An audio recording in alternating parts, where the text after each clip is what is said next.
The Arc MIDI R2 by Fractal Design features massive airflow and highly flexible liquid cooling support. Click now to learn more.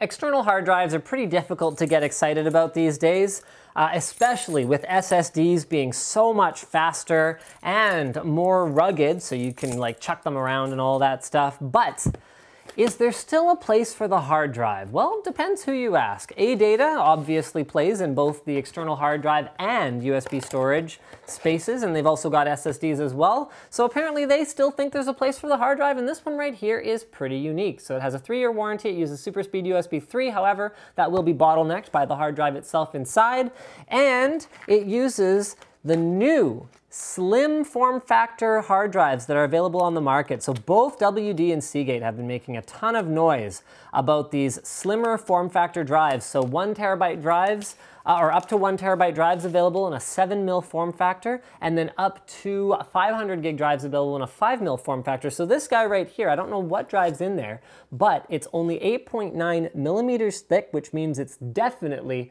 not a 9.5 millimeter drive. It uses a stainless steel enclosure, so you can actually see it's got a beautiful brushed finish on it, in addition to the mirror finish that has the Adata HE720 logo in the middle of it. Then we can go ahead and flip it over. It actually has some weight to it, which I don't mind for a product like this, where it makes it feel more quality as opposed to making it feel heavy. It's not the kind of thing that you'll be carrying around, you know, like a phone, like, hey, you know, oh, my arm's sure getting tired from holding this up. And it's actually not that much heavier than a smartphone anyway.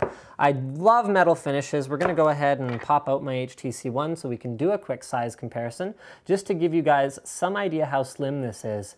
Again, depending who you ask, the hard drive is very much not dead, and they are determined to keep updating it for modern devices. So there you go, there's that size comparison. At the back, you find the one-touch backup button, as well as the USB 3 interface.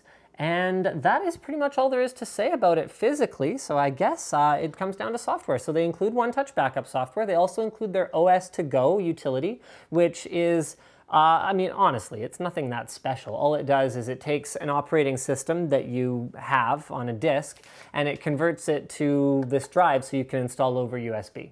Okay? You can do it manually, but okay, if you don't want to figure out how to do that, it's kind of handy to have that. But they also have their Hdd To Go, which allows you to take around some of the settings from your computer, plug it in, and then use it as kind of like a no trace left behind way of using that computer. So it'll bring over your favorites, it'll allow you to sync the desktop as well as my documents folder, and then once you unplug, all of that goes away with you. So I think that's pretty neat as well. The stainless steel finish has a 9 hardness scratch resistance, so I don't know, I'm kind of tempted to like try it out now. So at least if we take something like, let's take the end of a pen here. See if we can, oh yeah, we can scratch it. It's not that bad. Accessory-wise, it includes a simple USB 3A to micro connector as well. I'm not a big fan of micro connectors, but I understand why on a super slim product like this it's been used, as well as a little plastic carrying case so you can, here you go, keep it safe. Mind you, to me, you'd have to make a pretty strong argument for taking a nice, slim, sexy product that's durable already and putting a sort of bulky connector, like bulky case on it. Looks really good this way. Thank you for checking out this unboxing and first look at the HE720 from Adata. Don't forget to subscribe to Linus Tech Tips for more unboxings, reviews, and other computer videos. Don't forget to like the video if you enjoyed it. Don't forget to comment on the video. Let me know, what do you think? Is there still a place for hard drives given how much less expensive they are compared to SSDs? Or would you be wanting to switch to exclusively SSD or flash-based storage moving forward? It should be noted that the finish on here is pretty fingerprint attracting. However, it looks like, see, there you go, it gives you guys a bit of a look at it. However, they seem to wipe off relatively easily, which is something that I would often criticize about other finishes, is that they're difficult to clean, and this one doesn't seem to have that problem.